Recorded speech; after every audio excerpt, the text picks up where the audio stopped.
Hello, magandang umagang muli sa inyong lahat dyan. So, gabi naman dito ngayon. So, nandito na nga pala ako sa US uli. Ah, Marami na namang food.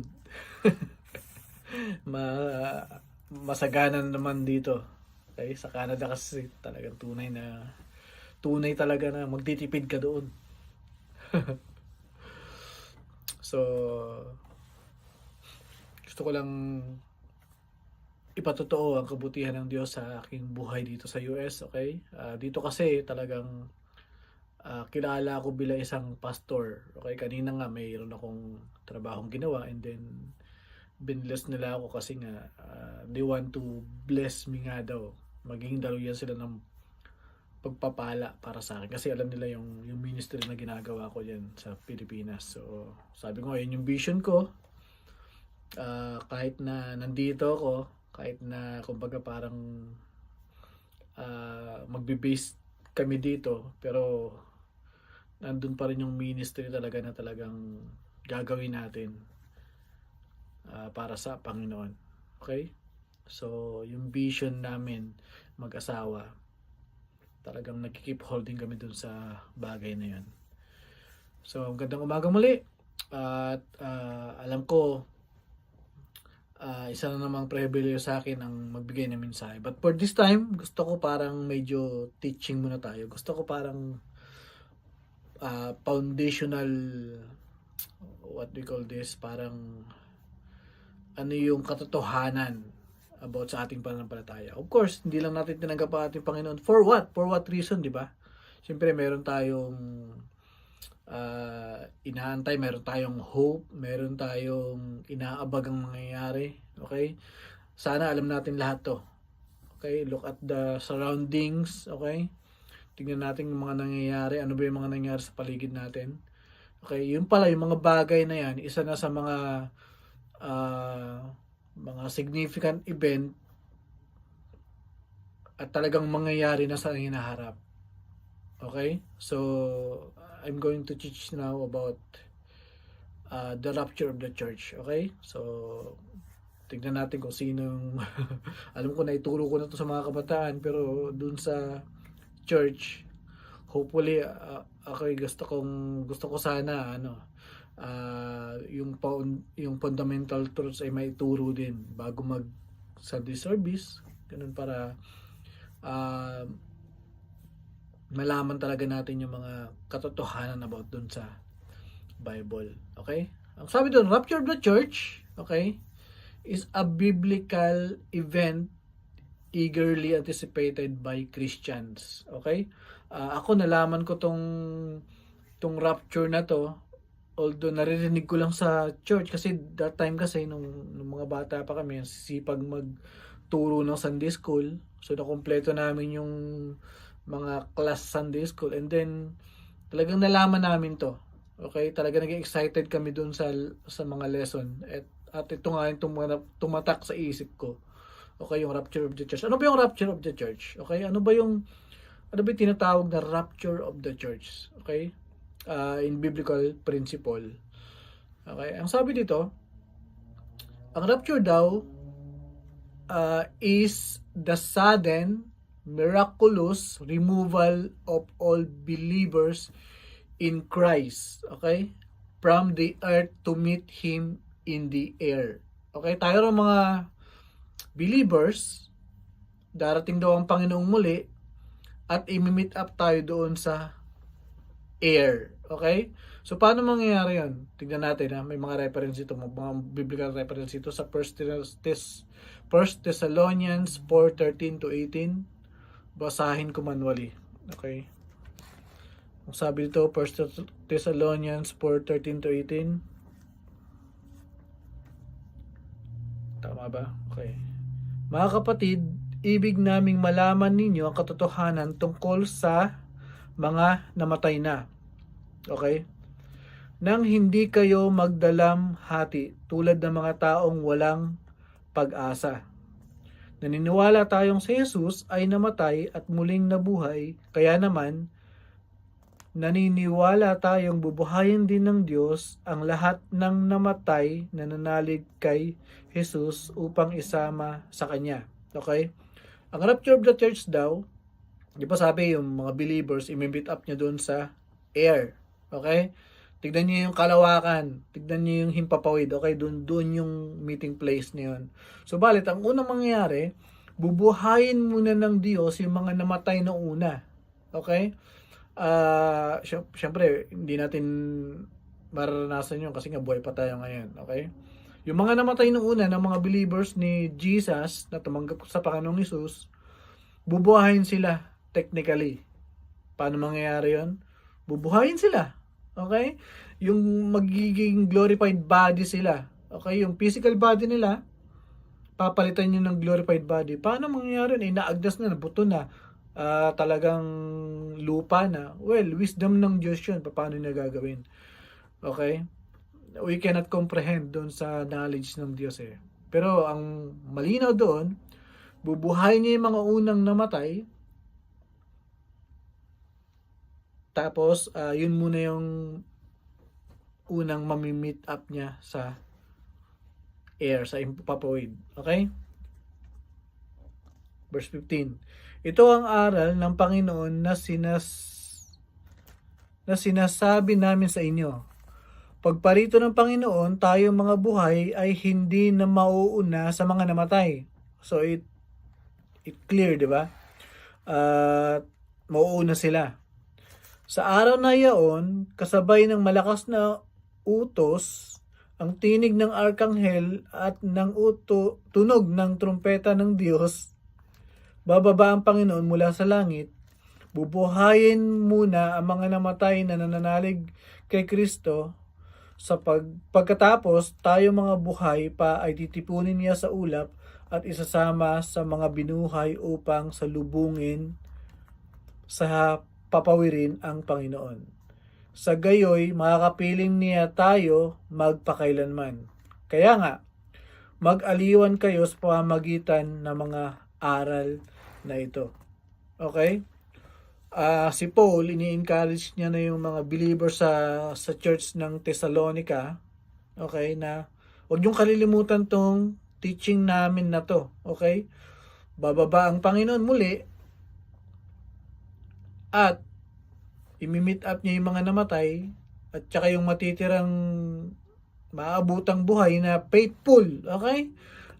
Pag sinabing faithful, talagang committed ka kay Lord. Hindi yung sinasabi mo na committed ka pero you doing something else. Hindi po pwede yun. Okay? Committed ka kay Lord. Yung buhay mo, binigay mo na kay Lord. Yung buhay mo, nagtiwala ka na kay Lord. Okay? Wala ka nang inaasahan kundi ang pag-asa mula sa Diyos. Yun ang mga faithful sa Panginoon. Malinaw ba? Rapture, unang bubuhayin yung mga namatay na ng unang panahon. Paano yung mga nawala sa karagatan? Okay? Kung saan sila namatay siguro, doon sila bumula. Wisdom ng Lord yan eh. Okay? Huwag na tayo mag-isip. Di na natin problema yon.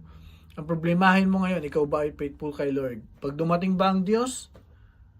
Okay? Pag dumating ba ang Panginoong Hesus? Handa ka bang humarap sa Kanya? Kasama ka ba doon sa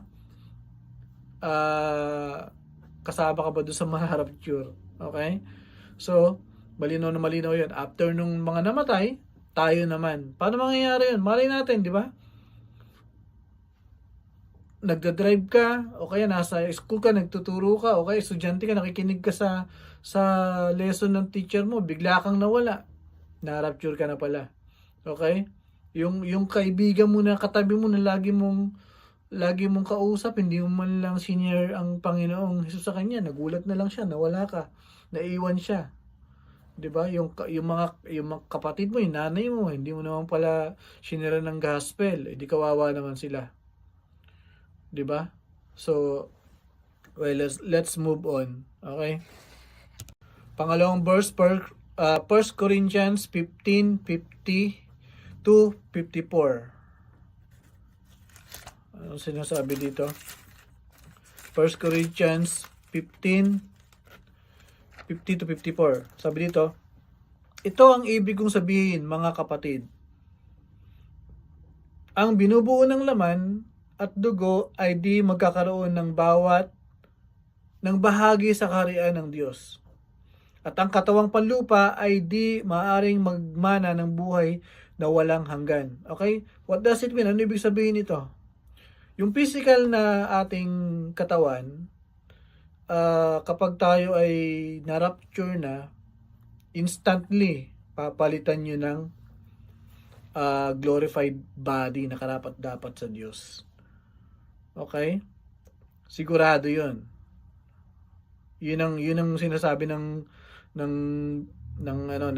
Biblia. Okay? Sabi dito, pakinggan ninyo ang hiwagang ito, hindi mamamatay ang lahat, ngunit lahat tayo'y babaguhin. What does it mean na hindi mamamatay lahat? Kung assuming, okay? I-assume natin na ngayon dumating ang ating Panginoon. Di ba napakapalad natin, hindi tayo humarap sa kamatayan. Alam niyo yung pagtatawid sa kamatayan, minsan mahirap magkakasakit ka, madidisgrasya ka, tatanda ka, ano pa, papatayin ka, maaksidente ka, masakit yun, di ba? Subalit tayong mga buhay pa, kung sakaling abutan natin yung rapture ngayon din, okay, yun ang sinasabi ng scripture na hindi lahat ay mamamatay. Ibig sabihin, naabutan ka ng rapture, hindi mo tinawid yung kamatayan. Okay? So, pagpatuloy natin. Sana ako? Verse 51, pakinggan ninyo ang hiwagang ito.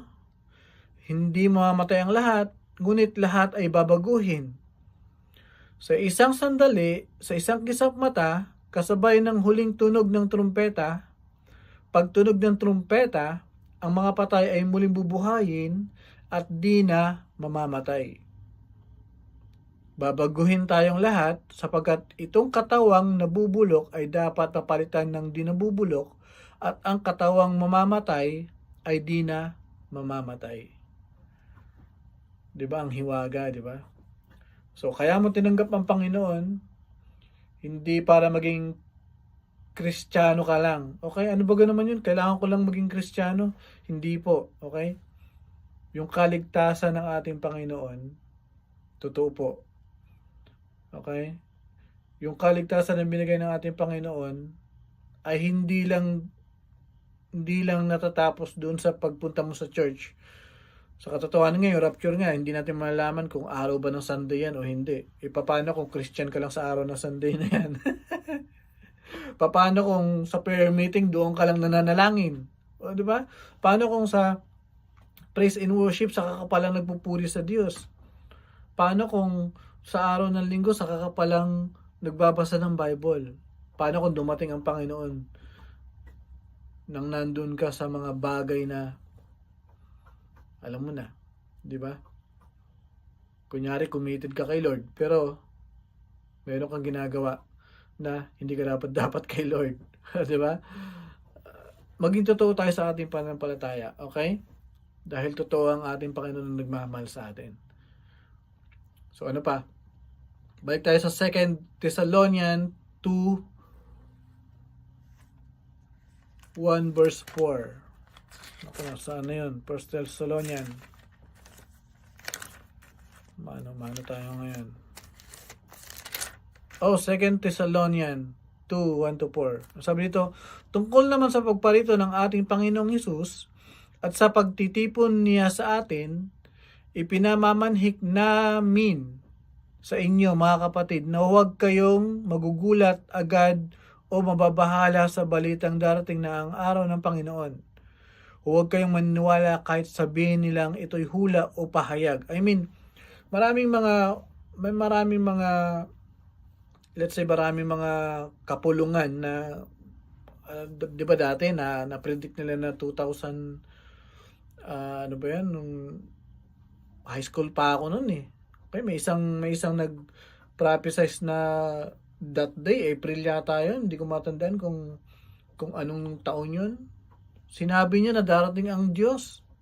Subalit wala naman, di ba? Sabi, huwag kayong maniniwala. Bakit huwag kayong maniniwala? Kasi walang nakakaalam. Di ba?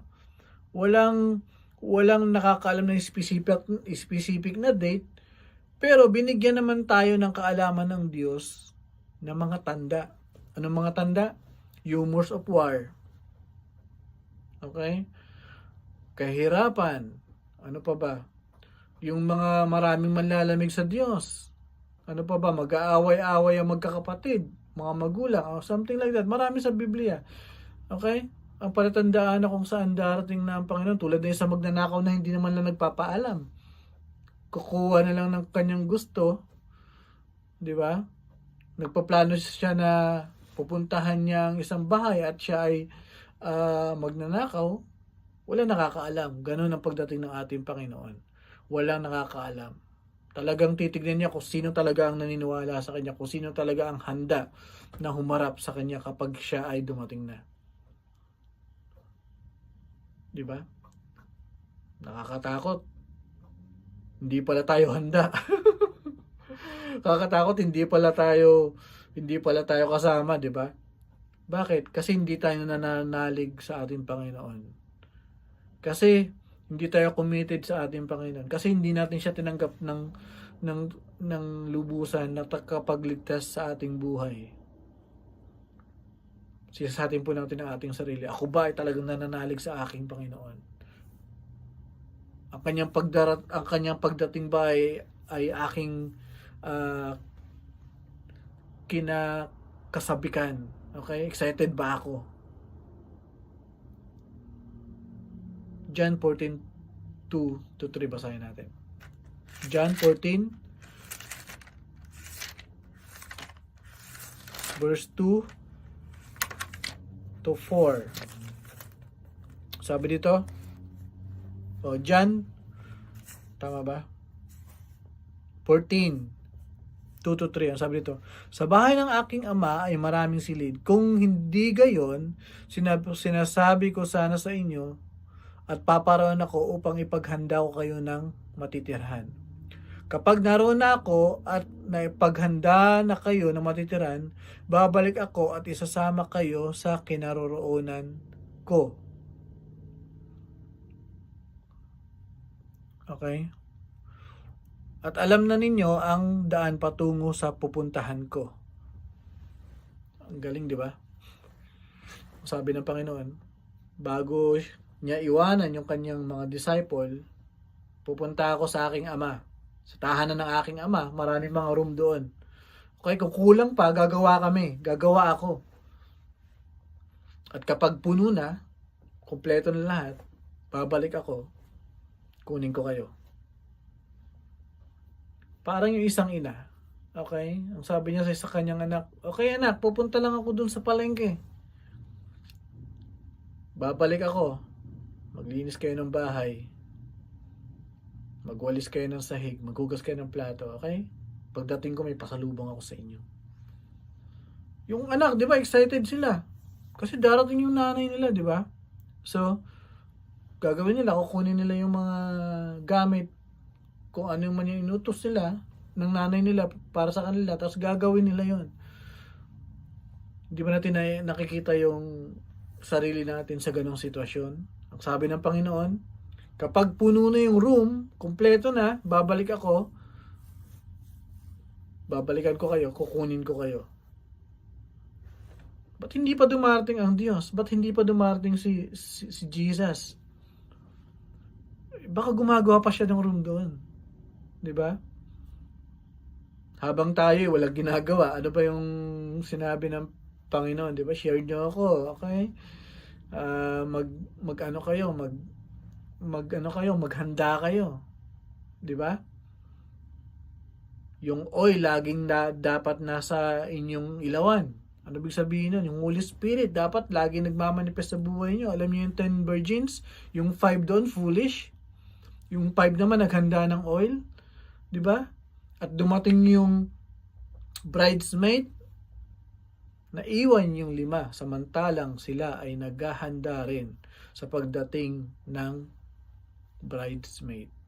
So balit na iwan sila. Bakit? Kasi wala na silang oil. Okay? Wala na silang langis. Di ba? Maghanda po tayo. Lagi tayong pasama sa Holy Spirit para maging matapang tayo, para maging handa tayo. Sa gayon, pupunta ang ating Panginoon at aabutan tayo na tapat na naglilingkod sa Kanya.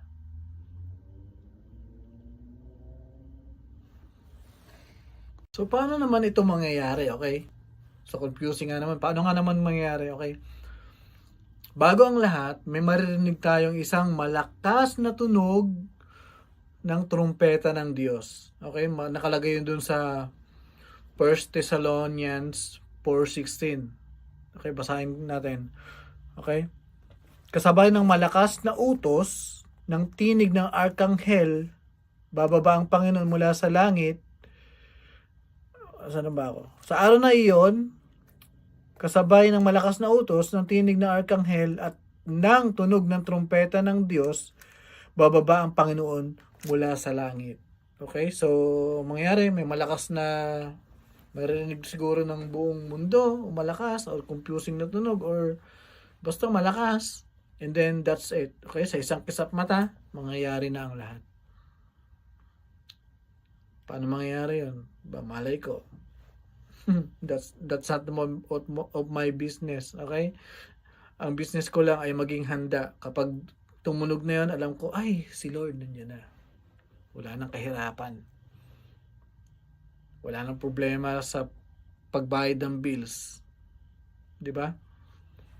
Katapusan, lagi tayo ng problema sa mga bayarin, di ba? Wala na yun. Okay? Ay, tumunog na yung trompeta ng Diyos. Ibig sabihin, wala nang kahirapan. Makikita mo, nandun na, kasama mo na ang Panginoong Hesus. Makikita mo na lang yung sa ibaba, kung sino yung mga natira. Malay natin, di ba? Gusto ba natin makasama yung mahal natin sa buhay? Share natin. Patanggapin natin sa Panginoon. Tanggapin niya ang Panginoon bilang sariling tagapagligtas. Manalig siya na ang Panginoon ay muling nabuhay sa kamatayan. After 3 days, siya ay muling nabuhay at yun ang katuparan ng ating pananampalataya. Ano pa? Jesus will descend from heaven with the shout, voice of the archangel, sound of the trumpet. Okay? Dito sinabi ko. Ano pa? Paano bang mangyayari? Believers will be transformed into glorified bodies. Dun sa 1 Corinthians 15:50 to 54. Okay? Babaguhin yung ating katawang panlupa. Gagawing glorified body na karapat-dapat sa Diyos. Walang dungis. Okay? They will rise into the air to meet Jesus sa 1 Thessalonians 4:17. At yung number 5, the rapture will occur before the tribulation period. 2 Thessalonians 2:1-4. Sayin natin.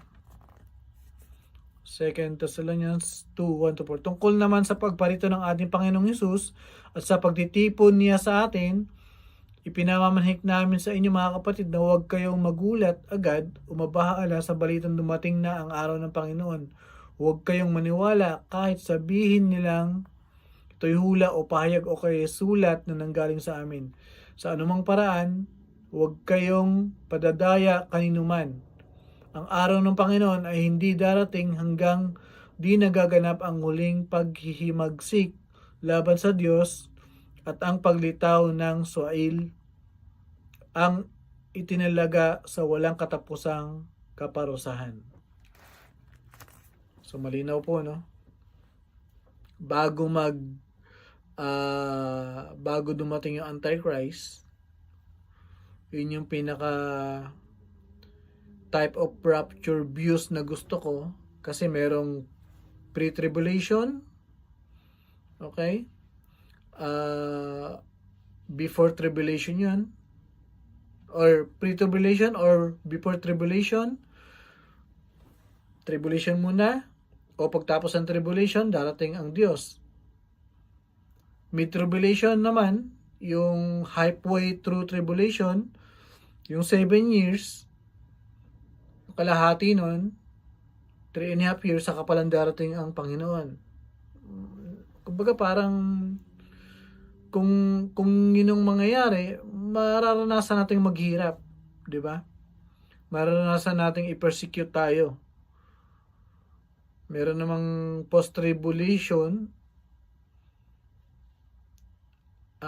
after tribulation. Okay? Para ang gula. Ulitin nga natin. Post-tribulation o pre-tribulation, before tribulation. Tama ba?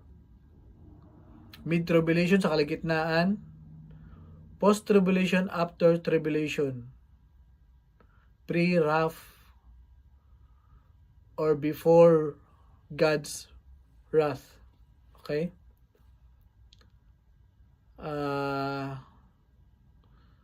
Basta, ang pinakagusto kong view dito ay yung pre-tribulation. Okay? Yung bago dumating yung tribulation, mak-caught up na tayo on the air. Para wala na tayong, hindi tayo kasama dun sa tribulation. Ang sarap siguro nung nung bagay na to na mangyayari ay talagang, alam mo yun, na-renew mo na yung faith mo kay Lord. Kumbaga, kaya nga day by day, di ba? Lagi kang nagre-renew ng faith mo kay Lord. I mean, hindi nagre-renew kasi yung faith mo naman is always nandun. Sabihin, huwag ka madi-discourage sa buhay na kinakaharap mo ngayon. Bakit? May pag-asa tayo sa ating Panginoon.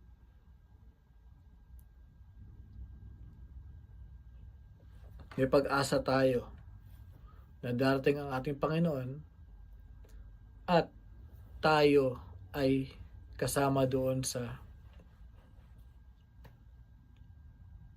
rapture na ating pinaniniwalaan na sinasabi ng Biblia. Okay, sign of the rapture's imminence. Okay? Ano ba yung mga sign na malapit na talagang dumating ang ating Panginoon? Number 1, increase apostasy and false teaching. Alam niyo yung false teaching? Mga nagtuturo ng mga ako ang may hawak ng buhay nyo. Kaluluwa nyo sa akin nakadepende. Kailangan kung mapipirmahan ko yan, maliligtas kayo. Hindi po totoo yun, di ba? Ang Panginoong Hesus ang ating tagapagligtas. Wala nang iba. Di ba? Kung may iba pa, ibig sabihin kulang yung ginawa ng ating Panginoon. Okay? Number 1 yun. Number 2, growing global chaos and lawlessness. Kaguluhan sa buong mundo, tapos hindi na nakikinig sa pamantayan ng Diyos. Ano ibig sabihin nun? They can simply justifying kung ano yung paniniwalaan nila. Okay? Pinanganak si Eva at si Adan. Gusto si Adan, si Eva, si Eva. Hindi po tunay na pamantayan ng Diyos yan. Okay? Pero marami ng ganyan.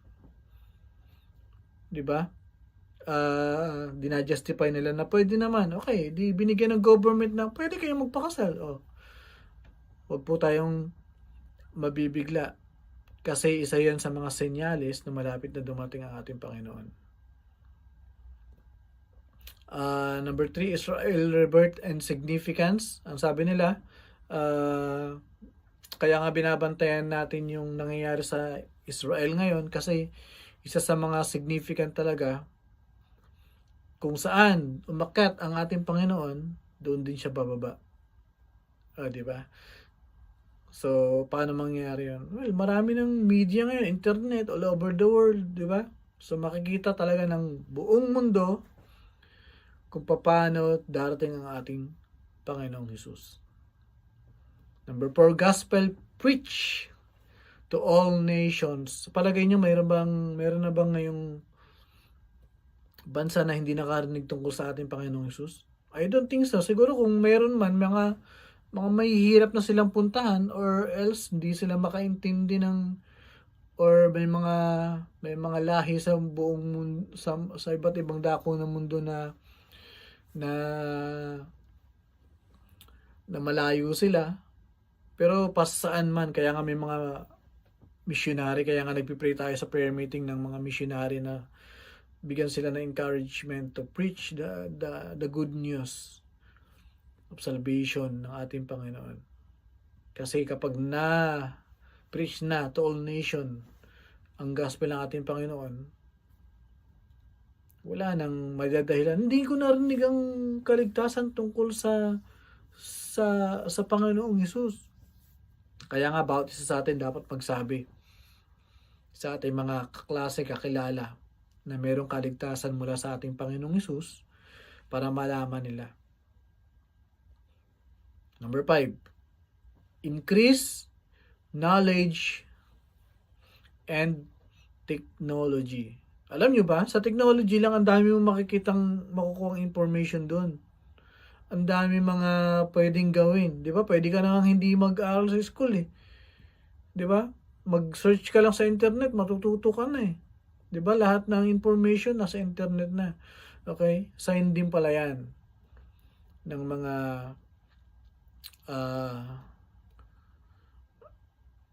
dahilan o sign din yan kung paano malalaman na malapit na dumating ang ating Panginoong Hesus. So ano naman yung personal preparation na dapat natin gawin? Ito mahalaga po to. Okay? Alam natin ang katotohanan na darating na pala ang ating Panginoong Hesus kasi naririnig natin, nakikita natin ang lahat ng sitwasyon sa buong mundo, kaguluhan, digma sa iba't ibang dako, kahirapan, ano pa, global chaos, kaguluhan, tataas ang mga bilihin, ay mga sign po yan ng mga ng pagdating ng ating Panginoon, malapit na siyang dumating. Ano yung preparation natin? Unang-una sa lahat, yung ginawa natin ng una, paano natin nakilala ang ating Panginoon? Siyempre, ni-recognize natin siya sa ating buhay. Tinanggap natin siya bilang ating sariling tagapagligtas. Di ba? Ang sabi, kumatok siya sa pintuan ng ating puso at atin naman siyang pinapasok. Di ba? Kapag kumakatok sa atin ang Panginoon, madaliin po nating pagbuksan ito kasi ang Panginoon po ang nagbabago ng buhay. Ang Panginoon po ang naglilinis ng ating puso. Ang Panginoon po ang nagpatawad sa ating kasalanan. Accept Jesus as Savior. Personal preparation. Live a holy and obedient life. Hindi ka pwedeng sumasampalataya sa ating Panginoon and yet hindi ka sumusunod sa ating Panginoon. Di ba? Kumbaga parang hindi pwedeng ikaw ay hindi sumusunod sa Diyos and yet gusto mo ng banal na pamumuhay. Hindi po dapat magkasama. Live a holy life and obedient life. Okay, personal preparation pa rin tayo. Share the gospel with others. Stay vigilant and watchful sa number 4. Bakit mahalaga? Kailangan may pakialam tayo sa mga nangyayari sa mundo. Kailangan lagi tayong nananalangin tungkol sa mga pangyayari na kinakaharap ng mundo. 'Di ba? Alam niyo yung mga nangyayari sa paligid natin, mapapaanong uri man yan. Okay? Usaping pang-gobyerno, usaping pangkabuhayan, usaping pananampalataya, usaping pangyayari sa buong mundo. Okay, may pakialam po tayo. Tayo po ay dapat manalangin. Ito pinakahuli, number 5. Cultivate a deep relationship with God. Pinakamahalaga po ito mga kapatid. Lagi mong palalimin ang iyong pananampalataya sa ating Panginoon. Lagi kang maging mithiin ang iyong sarili na makilala ang ating Panginoon. I mean, hindi lang makilala, kundi talagang maging magtiwala sa ating Panginoon. Iba naman yung kilala mo lang siya pero hindi mo siya pinagkakatiwalaan. Di ba? Ang sabi doon sa siklistang tumatawid sa alambre, di ba? Kayang-kaya niya. Oh. Pinapalakpakan pa siya kasi ang galing niyang magbike doon sa isang tali lang na ano, o kaya sa alambre, di ba? O kaya ang galing niyang lumakad doon sa alambre. Pinapalakpakan niya pa, di ba? Ang sabi nung naglalakad halika sakay ka. Ayoko nga, malaglag pa ako diyan. Okay, kilala mo siya bilang isang magaling, pero hindi mo inilalagay ay yung sarili na kaya kanyang buhatin habang naglalakad. Di ba? Tawag doon, pananampalataya. Ang tawag doon, pagtitiwala. Siyempre, hindi naman ganun ang Diyos, di ba? Ang gusto lang naman ng Diyos, anuman ang sitwasyon sa buhay mo ngayon, magtiwala ka sa Kanya. May mga pangyayari kayo sa buhay natin na hindi natin mabasa kung kalokohan ba talaga ng Diyos ang mga nangyayari sa buhay kong ito? Ang gusto lang naman ng Diyos, magtiwala ka sa Kanya. Di ba? Ang gusto lang naman ng Diyos, iasa mo lahat sa Kanya. At ang gusto rin ng Diyos, obedient ka sa Kanya. Ang gusto rin ng Diyos ay handa ka at tinutupad mo ang kalooban niya sa buhay mo. Di ba? Sabi nga sa kanta, nalalapit na ang kanyang pagbabalik. Di ba? Malapit nang dumating ang ating Panginoon. Mga kapatid, kumusta kayo ngayon? Okay? Hindi ko naman laging ipinipreach na ang pangyayari sa inyong buhay ay i-encourage ko lang kayo na kaya mo yan. May pag-asa diyan. Ngayon ipinipreach ko ngayon. Kumusta ka ngayon? Kapag dumating ba ang ating Panginoong Hesus, matapang ka ba na sasalubong sa Kanya? Kumusta hindi ko kayo tinatakot? Okay? I'm also talking to myself. Diba? Kumusta nga ba ako? Diba? Nagpapatuloy ba ako? Nagpapatuloy ba tayo sa ating Panginoon? Yes po, magpapatuloy po tayo sa ating Panginoon. Sama-sama po nating i-renew ang ating mga sarili sa ating Panginoon. Sama-sama po nating ialay ang ating mga sarili sa Diyos. Minsan pa sabihin natin sa Diyos, Lord, pagdating ng panahon na tama na ang pagkakataon na darating ka, alalahanin mo ako. Alalahanin ka ng Diyos kung tapat ka at nananalig ka talaga sa Kanya.